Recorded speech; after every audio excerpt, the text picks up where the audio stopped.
I'm Joseph Lamena, Managing Director of AdvisorAnalyst.com. Our special guests on this episode are Richard Heft and Andrew Broadhead of EXT Marketing. Richard Heft is the co-founder and president of EXT Marketing, and Andrew Broadhead is EXT's head of content. They are also co-authors of the new bestseller, The Ascendant Advisor. This is the Insight is Capital podcast. The views and opinions expressed in this broadcast are those of the individual guests and do not necessarily reflect the official policy or position of AdvisorAnalyst.com or of our guests. This broadcast is meant to be for informational purposes only. Nothing discussed in this broadcast is intended to be considered as advice. Richard, Andrew, welcome to the show. It's great to have you. Thank you for inviting us, Joseph. Oh, you're welcome. To kick things off, describe the arcs of your careers, where you started, how you ended up here, and what are you up to? Well, for anybody who doesn't know me, they should know that my hair actually is quite a bit thicker than it looks on camera right now. I'm seeing quite a distinct glare up there. I've been in the financial services sector for roughly 155 or so years. I started early days of the mutual fund industry when it was really blossoming into, basically every advisor selling mutual funds, every bank wanting to get in on them. I helped launch the first index-based mutual fund when I was at TD Asset Management. That's where I started in marketing. Worked at Scotia Capital, worked at Franklin Templeton, worked at John Hancock in their retirement plan services division. And throughout, I've really benefited. The industry has been just an exceptional place for my career. And I've learned a tremendous amount about, not just investments, but, the marketing function and the importance of the marketing function in asset managers' businesses and how they help build an advisor's book, or how marketing helps build an advisor's book. And, this is the impetus for the Ascendant Advisor. Is just, Andrew and I recognized that advisors, their businesses changed over the years, and there's a lot of them don't know all that much about marketing. That wasn't part of their core sort of training, and we wanted to sort of help fill that gap. Excellent. How about yourself, Andrew? So I started in financial services around 2004 at AIM Trimark. Okay. It's Invesco Canada now. And I started in the mailroom. Oh, wow. Opening letters during RSP season. I think the name of the forms were T2033s. That's right. And I had no idea what they were. And then I moved into office services. I have a philosophy degree, so I didn't have too many job prospects. Yeah.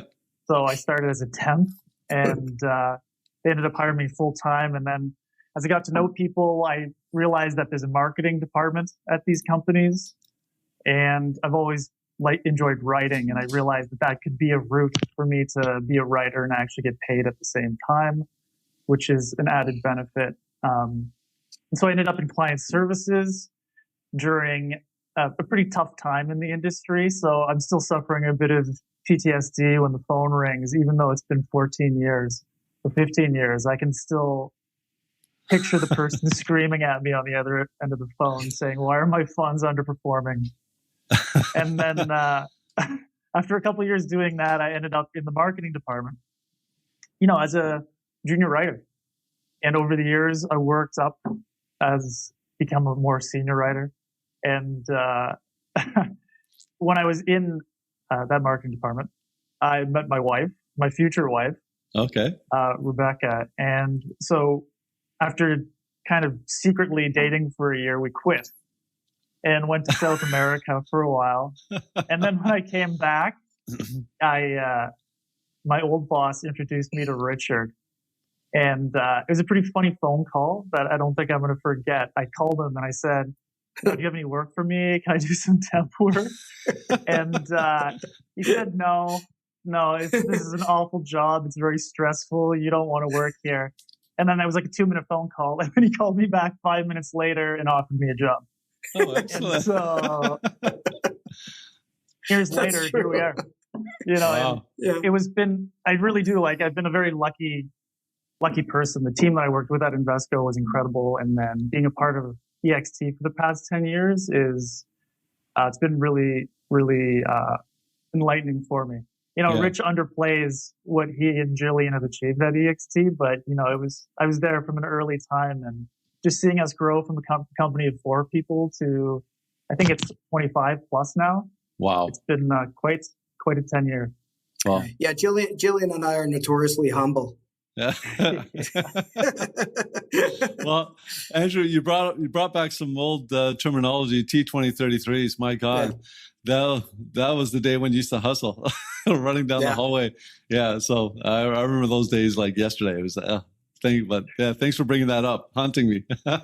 We came a long way. We've come a long way since then. So, guys, first off, I wanted to say congratulations.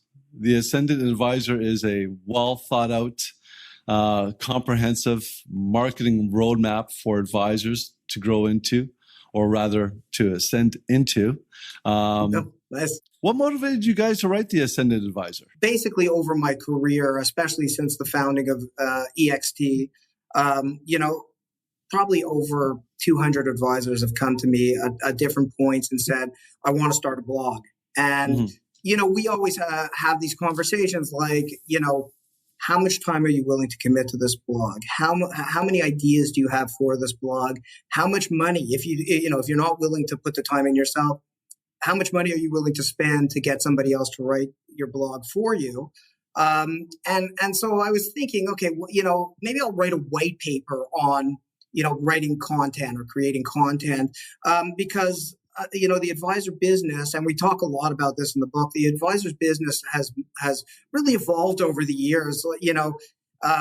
Sitting across a table with clients doesn't happen anymore. That's not part of their practices, as we all know. We started writing the book actually before COVID, but and I was thinking, well, technology and fee compression and product proliferation and regulatory change, all these things have really combined to make the advisor's business more challenging. The discussions completely different than maybe they were 10 years ago, 5 years ago, 10 years ago, 20 years ago, when a lot of these advisors got into the business. So I said, maybe we can start giving them some tips on, how do you start a blog? What does an editorial calendar look like? What type of content would you write?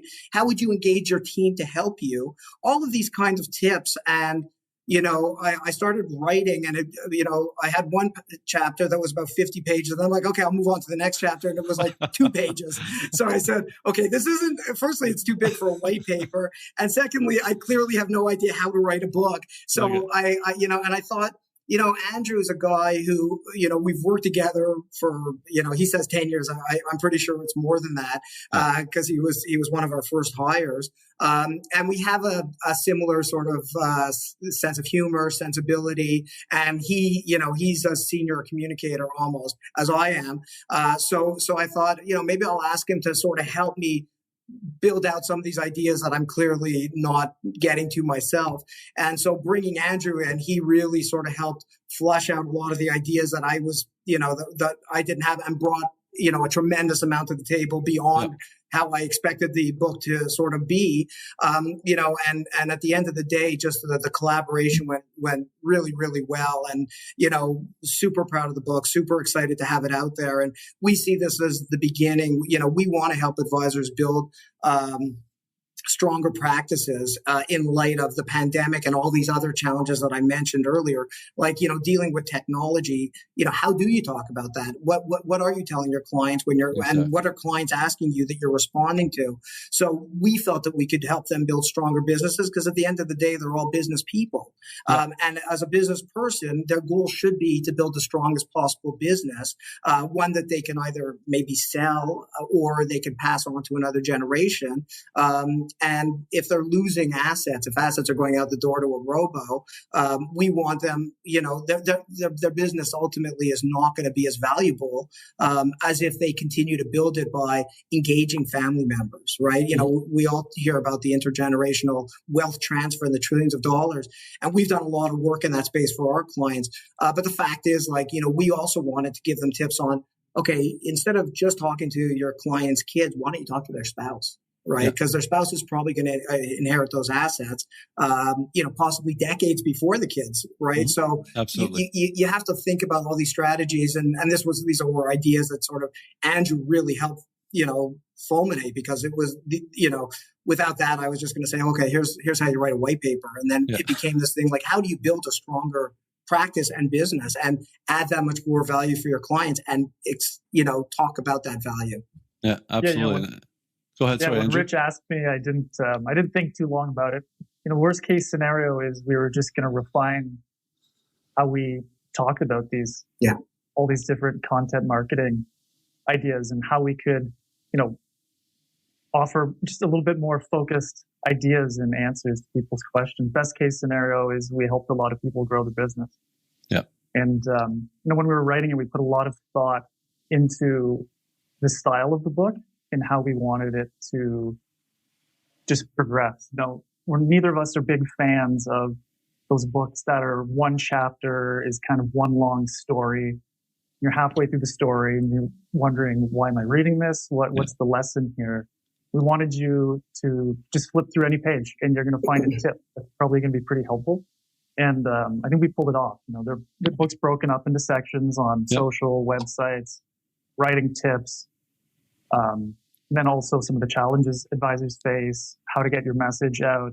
And I think it works. An advisor can just flip open the page, find something they like, maybe go backwards to the beginning of the chapter, read the whole chapter, then start from the beginning. You can approach it a million different ways.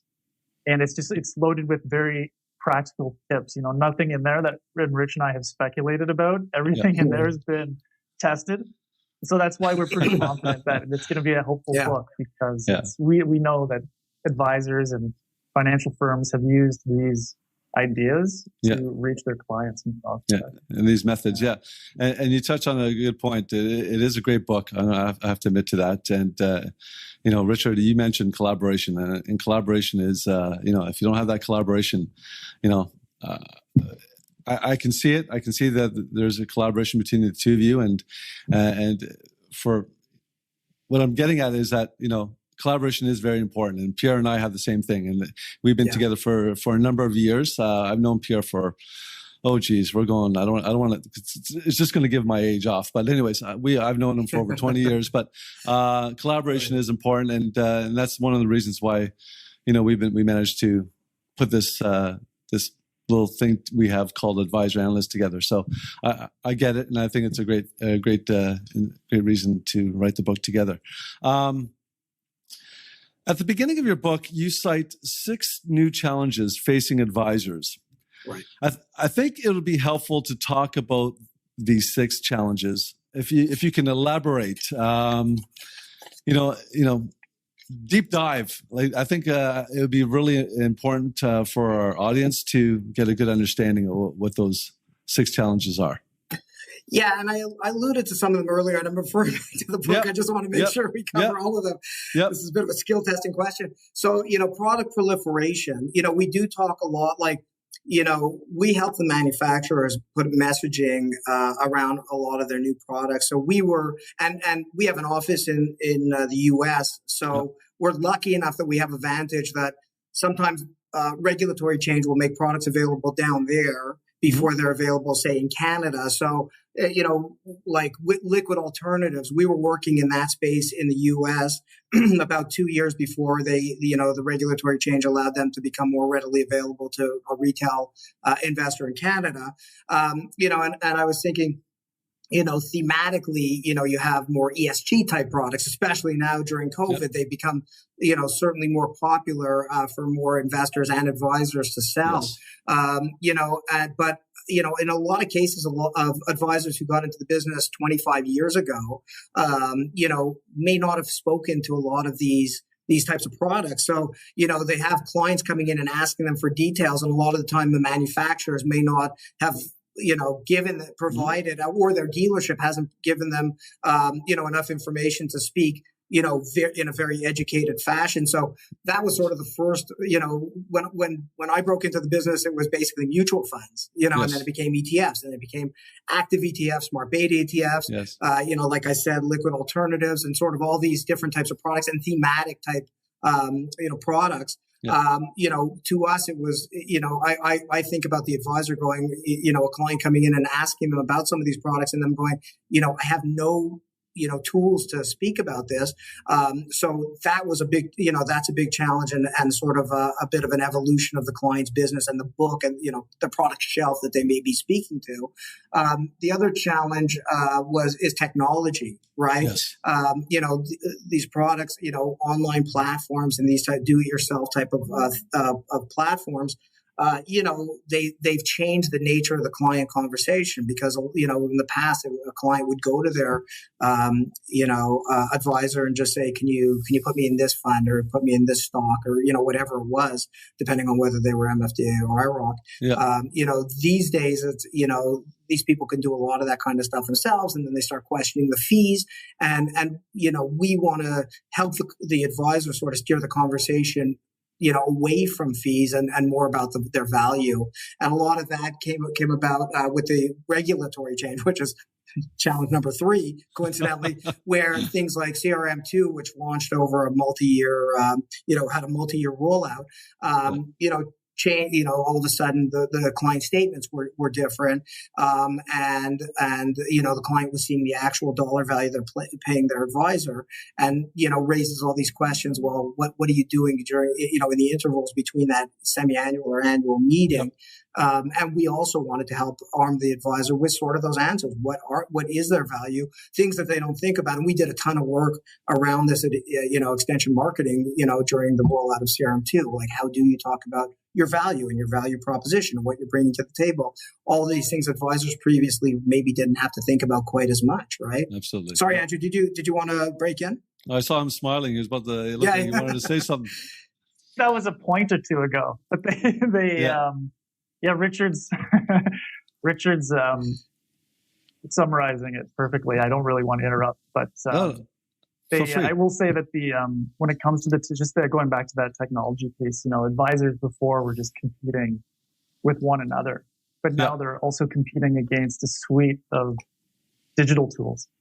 Yeah. And it's important that they, have to frame who they are and what they do, not just against other human advisors, but lots of technology solutions being provided by other financial companies, people that are breaking into the financial world from the tech industry, who are coming at it from a completely different perspective. It's not an easy task, but we're hoping that, the things we outline in this book really help them refine that message. Sorry to cut you off there, Rich. No, it's fine. I wanted to make sure that we highlighted that one. Yeah.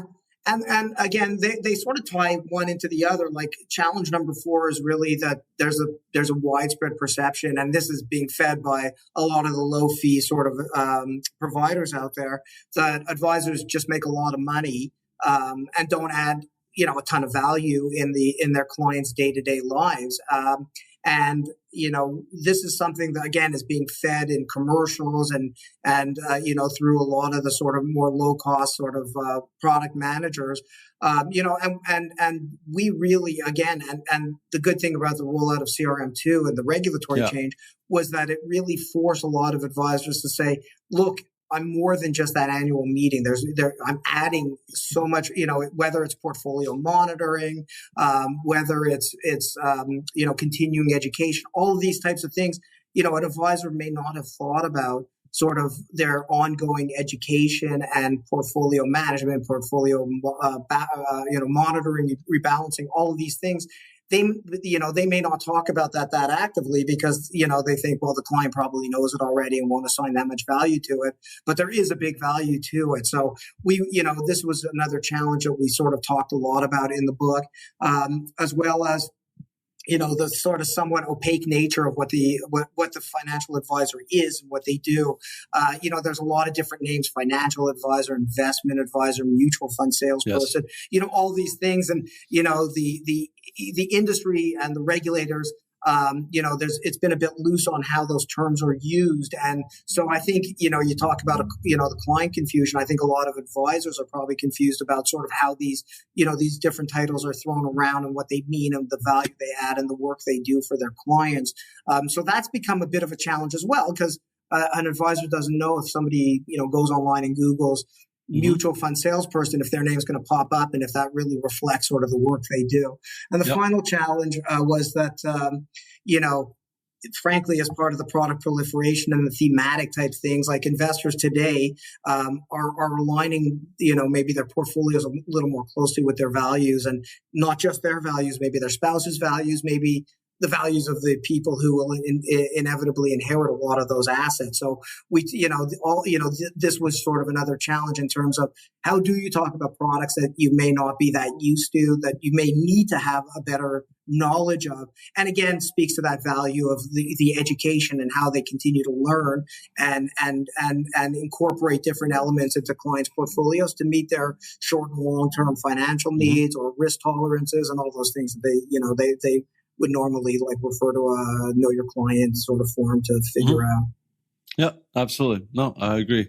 And thank you for covering that. One of the very interesting points you make in part 2 is that while the industry has regulations and many different requirements to ensure that advisors know their clients, there seemed to be a lack of effort on the part of many advisors to make themselves known to their clients, and more importantly, to their potential public.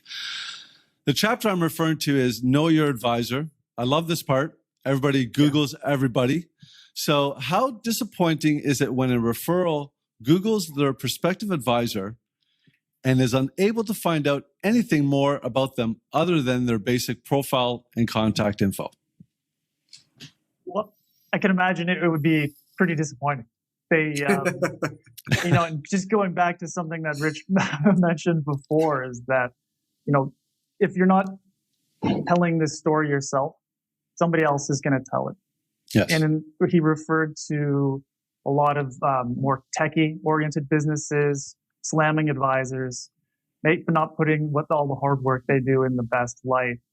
And what's interesting is that in today's world, in the current situation, advisors, in a sense, they really do have the upper hand.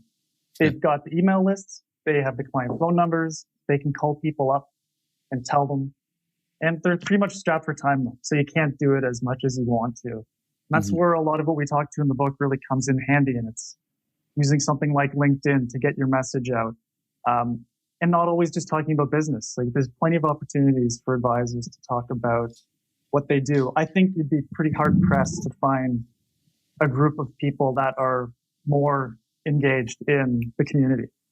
Yeah. The advisors I've met over the years, it's just a laundry list of them being involved in the community. And not everybody knows that, but each one of those is an opportunity it's not bragging. It's just you telling your network, your clients, your prospects, how you care. They want to know. That also ties into this idea of investors being able to invest in things they care about. Generally people care about their community and they want to know that the people they're working with care as well. And how you pull that off, there's many different ways. It's about getting your website in order. About getting SEO right. We just introduced SEO because, we wanted to make sure that this book really is for people who are getting started or who are started and want to move up a little bit.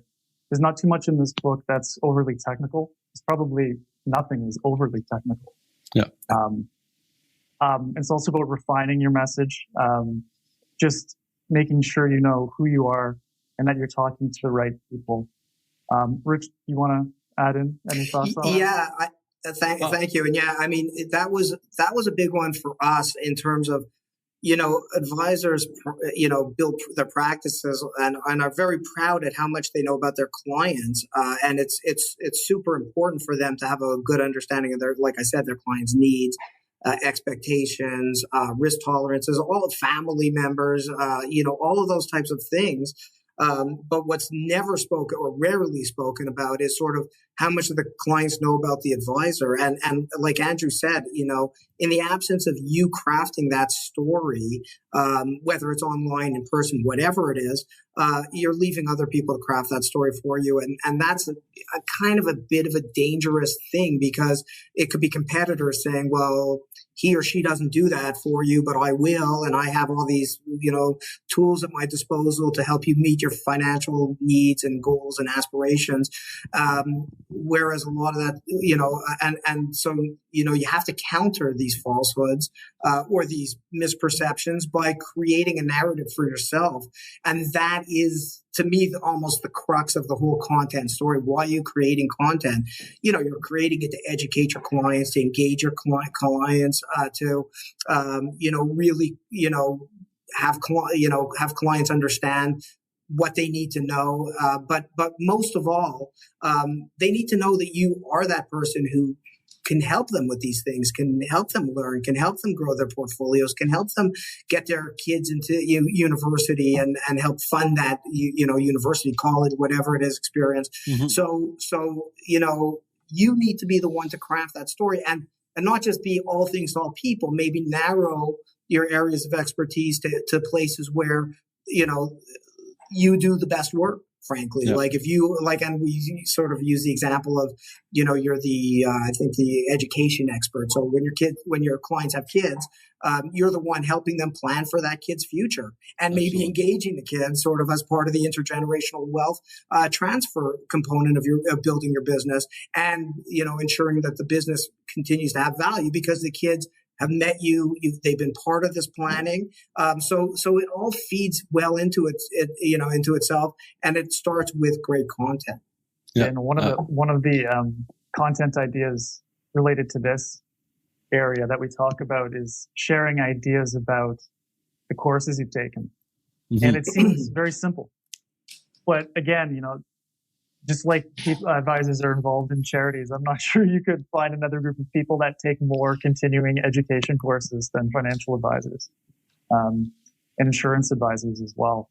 And there are so many topics that you could share with your clients, things, interesting facts you've learned, just letting them know that you're rounding out your skill set, offering new services potentially. And, for an advisor struggling with content, it's a gold mine if you talk about the facts and interesting ideas you've learned in your course. This is good stuff. It really is interesting. How exciting would it be to find out your prospective advisor has presence and personality? Yeah, look, I mean, that's an interesting question. I think that, frankly, I think presence and personality is kind of trumped by sort of knowledge and experience and mm-hmm. the ability to translate big financial topics into bite-sized, blog articles that can be shared with their clients in a drip sort of campaign, so that the client is constantly seeing that the advisor has this knowledge, is sharing this knowledge, is helping them build this knowledge. Your presence and personality is great. I mean, look, there's a sales component to the job, so obviously it's going to help them, build relationships if they're super charming and have a great sense of humor like me. And so, to me, it's great, but, the content has to back it up, and the ability to connect with clients and help clients, enhance their lives is really important too. Good. Yeah, I think one of the things we highlighted in this book is just this ability to be a teacher and an educator and a guide. So, to Richard's point, big personalities, it's sales, it matters. But mm-hmm. there has to be, especially if you're building a book for the long term, something that can handle the death of the client and those assets staying with you, you're going to have a much different personality besides just being, big. It has to be a little bit more refined, or the opposite of refined. There has to be more sides to you than just big and bold, I think, if you're going to really think about having a book that is multi-generational. I would agree with you on that. without a doubt, I think every single advisor needs to read your book. So without giving away the keys to the kingdom, let's talk about some of the ways advisors can develop different kinds of content and communications. Yeah, in the book, we talk about the different strategies for developing content. And again, it goes back to sort of that initial, comment I made where it's like, advisor comes to, me and says, I want to start a blog. And generally speaking, it's, I always say you could talk about your product and your services, and that'll get you a very small part of the way there because that's not engagement. If really all you're talking about is, I sell this fund or I can sell these ETFs. Yeah. It's interesting to a point, but is it really enhancing or engaging, a client? Whereas if you're giving them new information, and we've had advisors do blog articles about planting spring bulbs, right? Yeah. Like these lifestyle things and these tips and trends that they may be seeing to share that kind of stuff, that's way more valuable than talking about an emerging markets fund, right? Absolutely. And it's good. You can integrate some of that stuff, but what you really need to do is think about, the tip is, you can't commit to it unless you're going to commit to it for the long term, because a lot of advisors will, do 3 blogs and go like, I'm not sort of seeing great metrics and my clients aren't engaging. I haven't seen an uptick in sales. And we always sort of say like, you got to give it some time because people start referring back to it. So we say, if you're going to post once a week, post on the same day, roughly the same time. Because then if the content is good, clients may go back and revisit, say, oh, I wonder what Andrew's writing about this week, because last week's article was really helpful for me. I had a great discussion with my kid about diversification, right? Mm-hmm. So that's one of those tips where it's like, do it at the same time, do it consistently, commit to a long term. Put together an editorial calendar. And this is a really big key. And we talk a lot about this in the book, where it's like, if you walk into work on a Wednesday and go, I have to write a book about dollar cost averaging, or not book, I have to write a blog article about dollar cost averaging, you can get writer's block and freeze and then have to stare at a blank screen for 3 hours, and that's wasted time. Whereas Absolutely. If you have an editorial calendar, you will have already known that Wednesday you're publishing an article on dollar cost averaging. So you may have already started writing it or putting together some thoughts or researching it. It'll help you sort of get part of the way there. And then we talk a bit about putting together work back schedules. So, you start writing it and you leave yourself some time to have somebody review it, especially somebody maybe in compliance, so that you know that you're on side and that it's properly vetted. And then you give yourself some time for the updates. So we talk a lot about the editorial calendar in terms of knowing what you're going to write, and then the work back schedule on knowing how you're going to produce those articles. And then you can throw in different types of content. We talk, of course, we talk a lot about, blog articles or LinkedIn articles, because Andrew and I both come from the writing trade, but there's nothing stopping you from producing videos, infographic, listicles. And we go into what listicles actually are in the book. There's all different types of content to engage your clients. And the important thing is to keep making it valuable and to be consistent with it and to commit to it over a longer term. And if you need to bring in other experts or members of your team to help you write the stuff, there's no reason not to. Absolutely. Yeah. Also, a big key that we talk about again and again, kind of directly and indirectly, is just this idea of extending the life of everything you produce. So if you've written an article, you post it on your website, you share it on LinkedIn once, and then, you clap your hands, you're done, we did a great job, and then nobody read it. Well, you've got to do more marketing than that. You've got to find opportunities to use that copy again, share it in different mediums. So a newsletter. And when it comes to social, so, when we published this book and we announced it on LinkedIn, an advisor reached out to me. He's an old friend of mine and said, this is a great book. I can't wait for it to show up. And I said, great. Thank you very much for reaching out. I haven't seen you in ages. It's great to hear from you. And then what happened is, since we then spoke, LinkedIn finally put his posts into my feed. So there's another interesting little thing about to know about LinkedIn. Like the more you use it, the more productive it can become for you. Yes. And then I saw he post his newsletter on LinkedIn with one comment, and then that was it. And then I was thinking to myself, I got to reach out to him and tell him, you can share this again and again and again. There's no reason to only share it once because you don't want to upset your network. But there's a good chance nobody saw it in the first place. Yeah. And a different way to share that article. Pick out the stats that you shared in it. Pick out any cool ideas, and you can use those as your introductions. It's a way to really expand the lifespan of any sort of piece of content you do. So that's an interesting little trick for articles. Yeah, no, I agree with you. And Richard, you mentioned, you mentioned something that I'm really, I stand behind is consistency.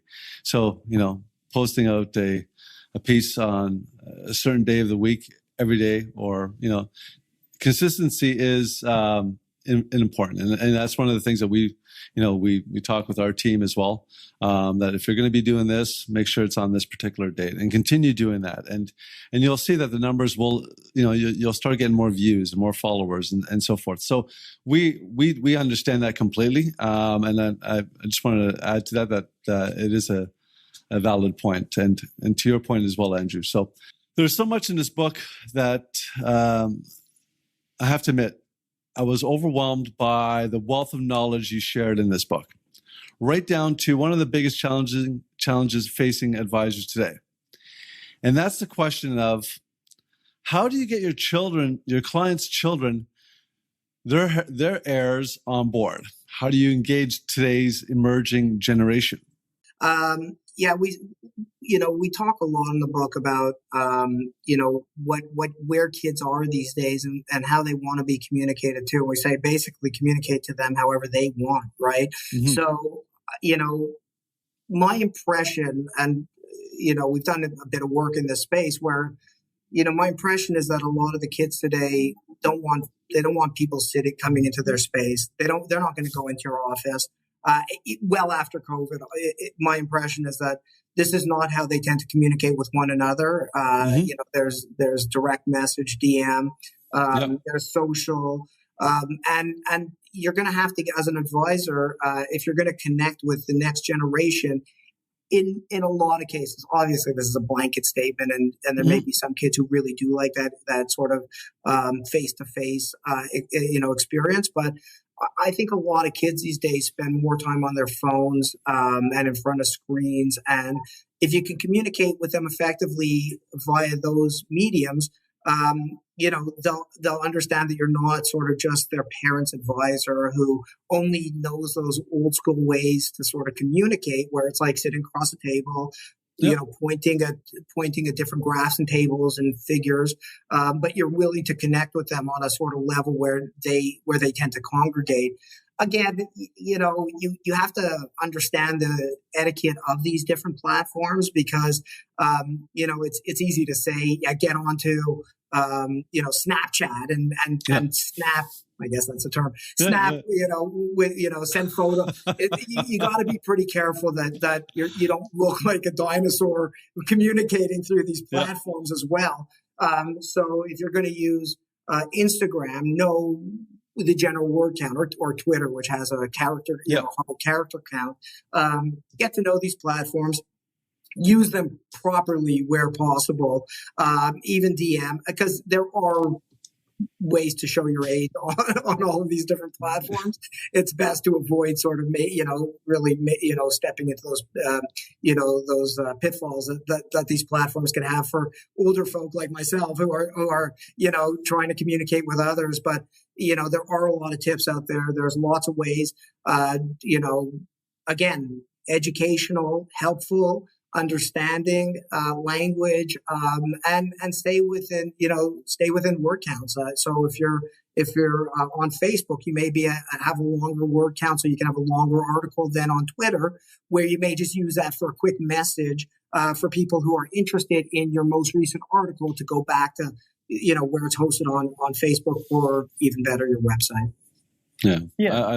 I laugh because, Richard, and I'll let you get to it, Andrew, but I laugh because, I feel like I'm a dinosaur around this stuff. I'm not going to lie to you, right? So my kids, my kid, he's, no, Dad, that's not the way you do it, right? And I'm like, and I want to, and I'm just like, I'm not on Twitter every single day, but when I am, I'm sitting there trying to write a text or a little message to get across to my followers, and I guess I'm writing too much, and kids look at me, no, Dad, that's not the way you do it. It has to be very short and sweet and get to the point, right? So I'm just going on and on. But yeah, it's amazing that you learn so much on this. But anyway, sorry, Andrew, go ahead.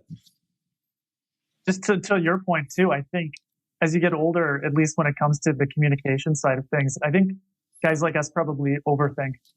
Yeah. What we're about to post. And, younger people they don't think about it. It's more stream conscious. It's more as though they're just documenting their life. Whereas we want our tweets and what we share to be these big insights into life. But it's not necessarily what you have to do in order to be successful on social. But to Richard's point as well, too, you can also, in the real world, you could, like IRL, you could ask to have the kids or the children of your clients be brought into meetings. So you can have family meetings talking about financial planning.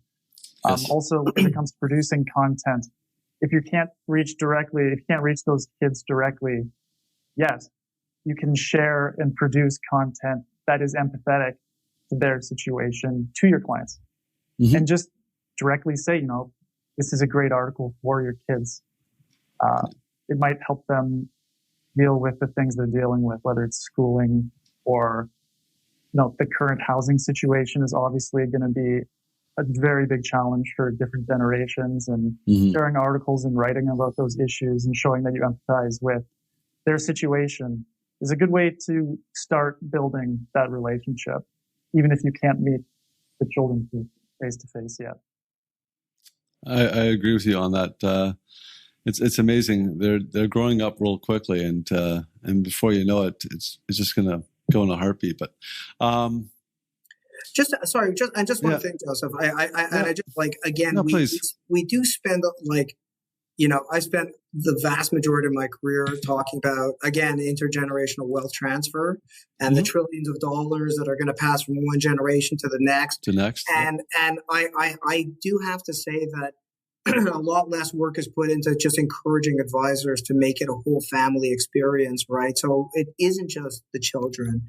If you're going to build a stronger business, you have got to speak to both spouses, right? Absolutely. Because if there's a tendency, I think, out there to sort of, because you have this, you're always going to have a strong relationship with one person or the other. They could be a family member, a friend, the initial contact, the person who may, be more interested and engaged in the financial planning process. And, it's super, super key to sort of include both members of the relationship. And I say spouses, but whatever relationship it is, because that person, one of those people is going to inherit those assets. And one of those people, I hate to say it, women do tend to live longer than men. I don't hate to say it. I hate it for myself personally because I can hear the clock ticking. But for me, it's really about an advisor speaking to the person who is going to inherit that money, because they may be holding on to that money till well past the advisor's retirement. So certainly, if they want to maintain the value of their business, it's the kids. It's also both members of the relationship.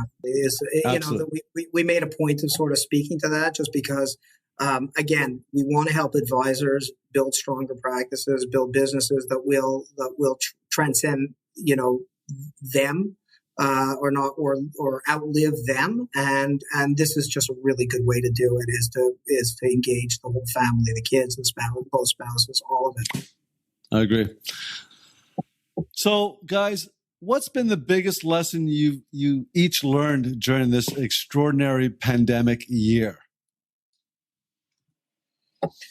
And now I'll let you guys both answer that. Take your time, think about it. I know we don't have, but yeah, I'd like to know this. I'll start. I don't know if it's as much as a lesson, but the thing that I've been most, the thing that's meant the most to me has actually been able to spend more time with my family. Yes. I've got a 4-year-old daughter, and being able to spend significantly more time with her than I would have had I been just living life regularly really has been the most meaningful year of my life. It's been a tough year, obviously, for a number of reasons, but when it comes to the family, it's been very, very good for me. So I guess my lesson would be that when things start returning to normal, I'm going to make sure that I spend all that extra time with my daughter. Absolutely. No, I agree with you. And I've learned that it is possible to spend $8,000 a month on streaming services. I have to have every single one of them. My cable bill at this point, cable. Yeah. It's talking about sounding like a dinosaur is I think my last one was $800. So thank you. I'm not going to name the cable service. It's amazing how we cut the cord to not have 15 different channels. Yeah, I know. Yeah. We got stuck with it again. Yeah. Yeah, it's been an amazing year, I'll tell you that much, and I agree with you. Listen, how about you, Joseph?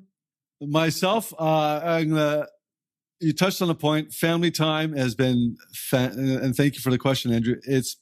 Family time has been really, when I went on my own to start Advisor Analyst was a big decision. I was front and center. I hit the pavement, got on the GO train every single day, went downtown, there early, coming home late. And when I became, working for myself, I was starting to enjoy the benefits, but I was still grinding and hustling and trying to do what I had to do. But when the pandemic hit, it was just amazing how much quality time I was able to spend with my family. All of us were under one roof. We had conversations that we probably wouldn't have had before because we were just so preoccupied and busy. My son has a very busy schedule, with his athletic piece there, and obviously he's going off to university, so he was working extremely hard on his academics, and my wife doing the whole part of it of marketing and everything else, and myself. I'm going to say family. I've learned to realize that I tend to eat a lot of nuts, and I didn't realize that I can gain so much weight.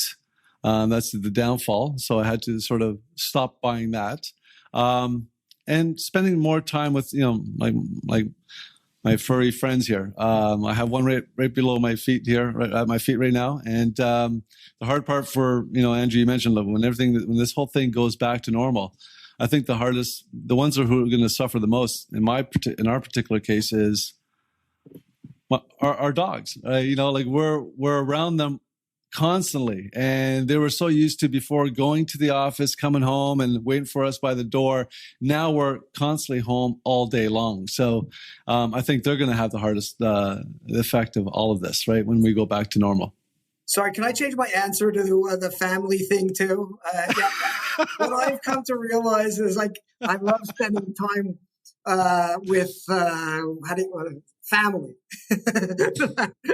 I know that. I know you, Richard. Family's just great. It is, and without them, I think they're the ones that keep our sanity. But you